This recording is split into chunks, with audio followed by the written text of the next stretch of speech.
ನಿಜ ಅಮ್ಮ. ಆ ದಿನಗಳು ಹೆಂಗಿತ್ತಮ್ಮ? ಈಗ ಯಶ್ ಅವರು ಸ್ಟ್ರಗಲ್ ಮಾಡ್ತಾ ಇದ್ದಂಥ ದಿನಗಳು, ಯಾಕಂದರೆ ತುಂಬ ವರ್ಷ ತಗೊಳ್ತು.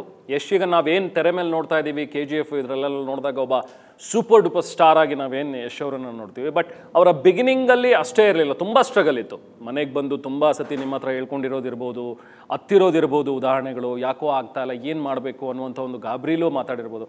ಅವಾಗ ನೀವು ಕೊಟ್ಟಂತಹ ಅವರಿಗೊಂದು ಪ್ರೋತ್ಸಾಹ, ಯಾಕಂದರೆ ಮನೆಯಲ್ಲಿ ಆ ಪ್ರೋತ್ಸಾಹ ಬೇಕೇ ಬೇಕಾಗತ್ತೆ. ಆಲ್ ಆಫ್ ಎ ಸಡನ್ ಯಾರು ರಾತ್ರೋರಾತ್ರಿ ಸ್ಟಾರ್ ಆಗೋಕ್ಕಾಗಲ್ಲ. ಸೊ ಆ ದಿನಗಳು ಹೇಗಿತ್ತಮ್ಮ? ಎಷ್ಟು ಸ್ಟ್ರಗಲ್ ಮಾಡುವಾಗ ನೀವು ಅವ್ರಿಗೆ ಬೆನ್ನೆಲುಬಾಗಿ ನಿಂತಾಗ? ಎಷ್ಟು ಬರುವಾಗ ತುಂಬಾನೇ ಕಷ್ಟ ಇತ್ತು, ಯಾಕೆಂದ್ರೆ ನಮಗೂ ಫೈನಾನ್ಷಿಯಲಿ ತುಂಬಾ ಕಷ್ಟ ಇತ್ತು. ಬಂದ ಬೆಂಗಳೂರಿಗೆ, ಆಮೇಲೆ ಫೀಲ್ಡ್ ಅದು ನಮ್ಮಲ್ಲಿ ಯಾರು ಇರಲಿಲ್ಲ. ಮುಂಚೆನೆ ಯಾರು ಇಲ್ಲ ಅಲ್ಲಮ್ಮ ಇಂಡಸ್ಟ್ರಿಗೆ? ಅವನದೊಂದು ಏನಂದ್ರೆ ಡ್ಯಾನ್ಸರ್, ಅವನು ಕಾಲೇಜಲ್ಲಿ ಒಳ್ಳೆ ಡ್ಯಾನ್ಸ್ ಮಾಡೋನು, ನೋಡಕ್ ಬೇರೆ ಬೆಳ್ಳಗೆ ಚೆನ್ನಾಗಿದ್ದ. ಎಲ್ಲರೂ ಒಂಥರ ಕಾಲೇಜಿಂದನೂ ಸ್ಕೂಲಿಂದನೂ ಹೀರೋ ಅನ್ನೋರು. ಬಂದ್ವಿ, ಹಿಂದೆ ಬಂದ್ವಿ. ಆಮೇಲೆ ಎಲ್ಲ ಕಷ್ಟನೂ ಪಟ್ವಿ ಅನ್ನೋದಕ್ಕಿಂತ ಅವನು ಅದನ್ನು ತಗೊಂಡ ಸೀರಿಯಸ್ ಆಗಿ. ಎಷ್ಟೋ ಜನ ತಗೋತಾರೆ ಪೇರೆಂಟ್ಸು ಮಾಡಲಿ ಅಂತ, ಆದರೆ ಮಾಡೋರು ಯಾರು? ಒಂದು ಸ್ಪೂನ್ ಅನ್ನ ತಿಂತಿರಲಿಲ್ಲ ಗಜಕೇಸರಿ ಟೈಮಲ್ಲಿ, ಒಂದೇ ಒಂದು ಸ್ಪೂನ್ ಅನ್ನ ತಿಂತಿರಲಿಲ್ಲ. ಅವನು ಅಷ್ಟು ಡಯಟ್ ಮಾಡೋನು. ಆಮೇಲೆ ಅವನು ಏನು ಬೇಕೇ ಬೇಕು, ಬೇಡವೇ ಬೇಡ, ಸ್ಟ್ರಿಕ್ಟು ಏನು ಹೇಳ್ತಾರೆ ಅದನ್ನು, ಮನಸ್ಸು ತುಂಬ ಗಟ್ಟಿ ಅವನಿಗೆ, ತುಂಬ ಗಟ್ಟಿ. ಈಗ ಕೆಲವರೆಲ್ಲ ಊಟ ಇಟ್ಟ ತಕ್ಷಣ, ನಾನು ಅವನಂಗೇನೆ, ನಾನು ಅಷ್ಟೇ ಏನಿಟ್ರು ತಿನ್ನಲ್ಲ.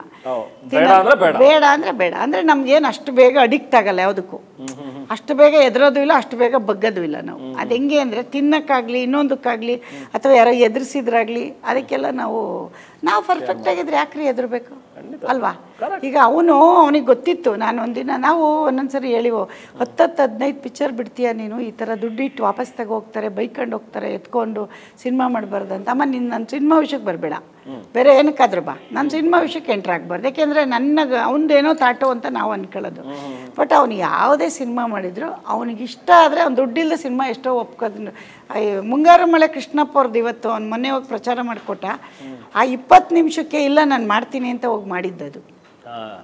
ಆ ಟೈಮಲ್ಲಿ ಅವನಿಗೆ ಅದು ಅವ್ರ ಬ್ಯಾನರ್ ಇರ್ಬೋದು, ಅಥವಾ ಅವನಿಗೆ ಎಲ್ಲ ಅವ್ರ ಟೀಮ್ ಎಲ್ಲರೂ ಕೇಳ್ಕೊಂಡಿದ್ದು. ಹೆಂಗೋ ನಮ್ಮ ರಾಧಿಕಾನು ಅಲ್ಲೇ ಕೆಲಸ ಮಾಡಿದ್ರು, ಅದೆಲ್ಲ ನೋಡಿ ಮಾಡಿದ್ದು. ಆ ವಿಷಯದಲ್ಲಿ ನಮ್ದೇನು ಅವನಿಗೆ ಐಡಿಯಾ ಕೊಟ್ಟಿಲ್ಲ ನಾವು, ಇನ್ನು ಅವನಿಂದ ನಾವು ಕಲ್ತಿದ್ದೀವಿ.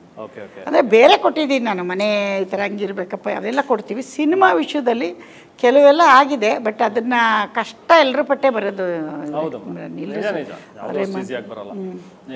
ಸೊ ನಿಮಗೆ ಎಷ್ಟು ಹೀರೋ ಆಗಬೇಕು ಅಂತಾನೆ ಅನ್ಕೊಂಡಿದ್ರ, ಅಥವಾ ಬೇರೆ ಏನಾದರೂ ಒಂದು ಒಳ್ಳೆ ಕೆಲಸ ಮಾಡಬೇಕಪ್ಪ? ಅವ್ನು ಹೀರೋ ಎಂಥದ್ದು ಬೇಡ, ಬಂದವನೇ ಅಂತ ಅವ್ನ ಹಿಂದೆ ಬಂದ್ವಿ ನಾವು ಅಷ್ಟೇ. ಈಗ ಕೇಳಲ್ವಲ್ಲ, ಅವ್ನು ಹೇಳಿದ್ ಕೇಳಲ್ಲ. ಬೆಂಗಳೂರಿಗೆ ಬಂದ್ಬಿಟ್ಟು ಅವ್ನ ಹಿಂದೆ ಬರಲೇಬೇಕು, ನಾವೆಲ್ಲ ಬಂದ್ವಿ.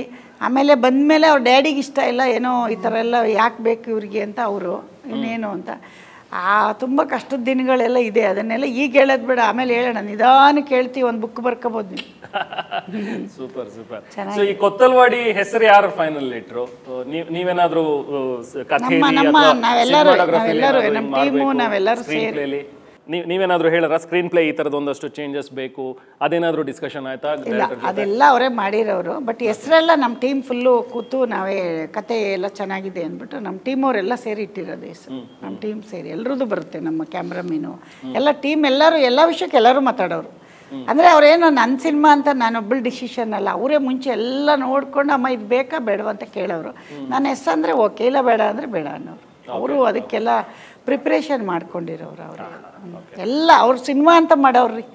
ನಮಗೇನೋ ನಾವೇನೋ ಅವ್ರಿಗೆ ಕೆಲಸ ಕೊಟ್ಟಿದ್ದೀವಿ ಅನ್ನೋದಕ್ಕಿಂತ ಅವ್ರು ನಮಗೆಲ್ಲ ಮಾಡಿಕೊಟ್ಟಿದ್ದಾರೆ, ಅಷ್ಟು ಚೆನ್ನಾಗಿ ಮಾಡಿದ್ದಾರೆ. ಏನು ನಮಗೆ ಇಷ್ಟು ನಾನು ಆರಾಮಾಗಿದ್ದೀನಿ ಅಂದರೆ ನಮ್ಮ ಹುಡುಗರು, ನಮ್ಮ ಟೀಮು ಎಲ್ಲರೂ ಮಾಡಿದ್ದಾರೆ.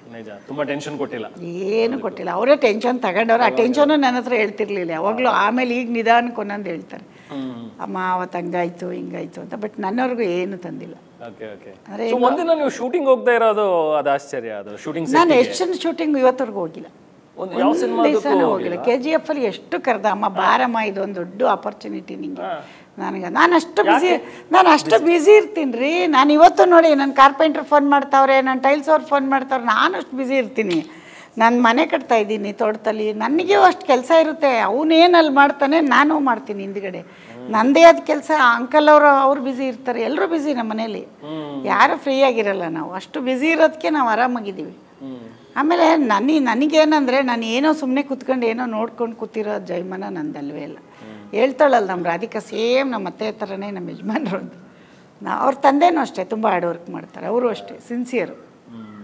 ಓಕೆ. ಕೊತ್ತಲ್ವಾಡಿ ಹೆಸರೆಲ್ಲ ನಮ್ಮ ಟೀಮ್ ಇಟ್ಟಿದ ಮೇಲೆ ಎಲ್ರಿಗೂ ಹೆಸರು ಇಷ್ಟ ಆಯಿತು, ಖುಷಿ ಆಯಿತು ಎಲ್ಲರಿಗೂ. ಅದರಲ್ಲಾಗಿ ರಾಜೇಶ್ ಅವ್ರಿಗೊಬ್ರಿಗೆ ಗೊತ್ತಾಗಿರಲಿಲ್ಲ, ಬಟ್ ನಾವೆಲ್ಲ ಇಟ್ಟು ಸರ್ಪ್ರೈಸಾಗಿ ಇಟ್ಟಿದ್ವಿ ಹೆಸರು, ಈಗಲೇ ಅನೌನ್ಸ್ ಮಾಡೋದು ಬೇಡ ಅಂತ. ಓಕೆ.